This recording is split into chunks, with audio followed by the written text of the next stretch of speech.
అంటే నాకు కొంచెం వేసిన కలర్స్ ఎక్కువ తీసుకున్నాను అనిపించింది ఈసారి. కానీ డిజైన్స్ నచ్చి కొన్ని దుపట్టాస్ నచ్చి కొన్ని నా దగ్గర లేవేమో అనుకుని కొనుక్కున్నాం. ఒక్కొక్కటి చూపిస్తా.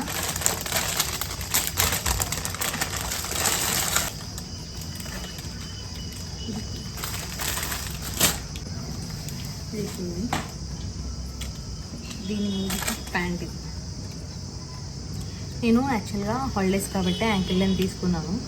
కాలేజ్ జరిగేటప్పుడు అయితే నేను పెద్దగా యాంకిల్ లెంత్ ప్రిఫర్ చేయను.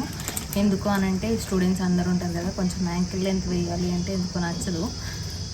సో అందుకు యాంకిల్ లెంత్ ఇప్పుడు తీసుకున్నాను. హాలిడేస్లో అయితే ఎవరు ఉండరు, వేసుకోవచ్చు. అంటే ఫీలింగ్ ఏదో తప్పుగానే కాదు, కానీ స్టూడెంట్స్ ముందు యాంకిల్ లెంత్ తీసుకుని ఎందుకో పర్సనల్గా నాకు నచ్చదు.